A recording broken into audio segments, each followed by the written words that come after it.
Okay, so let's look at the phenomena of surface tension.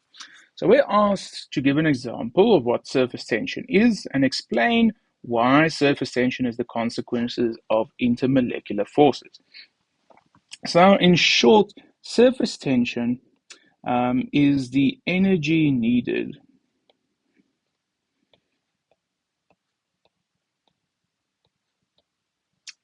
to break through the, the surface of a liquid, right?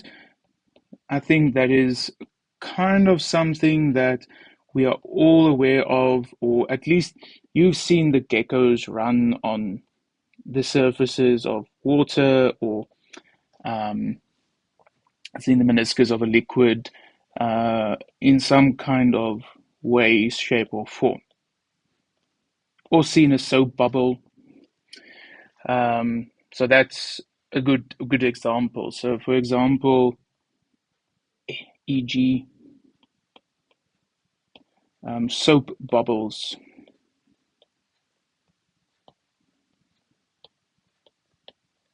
Soap bubble, and specifically the spherical shape of the soap bubble.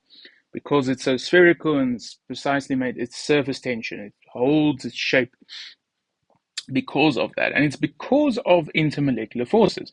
Because if you think about what intermolecular forces imply, is it implies that at the surface level of whatever liquid you have, so let's say you have water, then at the surface level, you're going to have a net, uh, there's going to be some net force, right? An unbalanced outward force. Because inside we have, well, you have your hydrogen bonding forces, and you have hydrogens, and these hydrogens are all interacting with other oxygens, and all sorts of things are happening inside here. All sorts of things happening inside here.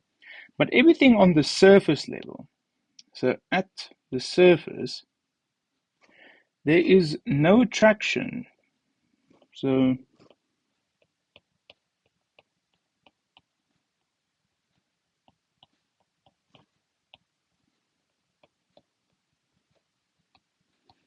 meaning there's no water here that now attracts that hydrogen. There's oxygen or something else that's here that's not forming an interaction with the hydrogen or with the oxygen there. So it means there's a net force, there's an unbalanced force. This leads to an unbalance, unbalance,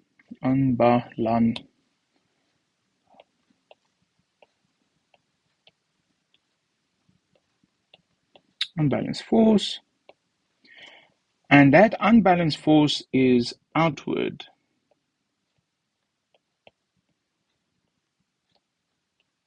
And if you have an unbalanced force that is outward, it's the same as kind of pulling, if you take a piece of material or your shirt or whatever and you pull it over your leg and you apply force on the two sides of it, and you pull it taut. And if you pull it like that, you create this taut force and you create tension over the surface of that thing. So kind of like exactly here that we see. The force creates this layer, and which we call surface tension. So that taut force here is called surface tension. And that's why the intermolecular forces create surface tension. And that's why water, for example, has one of the higher, or quite a high surface tension, because it has very strong intermolecular forces. So alcohol has weaker intermolecular forces, and that's why a gecko doesn't run on alcohol, for example.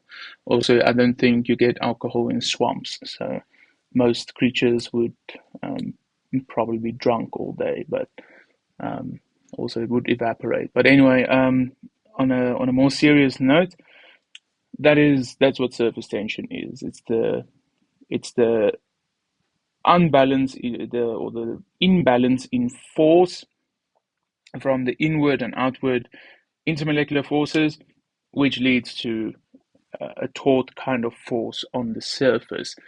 And that then allows something to apply a force from above because there's a net force already pushing upwards. And then the little bit of force, depending on how strong the intermolecular forces are, is the grants what the F net is that pushes upwards. And that F net that pushes upwards gives the amount of force the normal force that can be pushed downwards. Right. And that's why, of course, you can't go walk on water because you would walk right through it because your normal force that you will apply is going to be a lot more than what a gecko does, for example. There's, of course, other reasons why geckos run, but in a simple, kind of simplified way, this is one of the main arguments. Okay, so that's surface tension. Once again, not a specific exam type question or a formative discussion of what exactly is going on, but I hope it was informative and helps with some further understanding. Right, thank you for watching.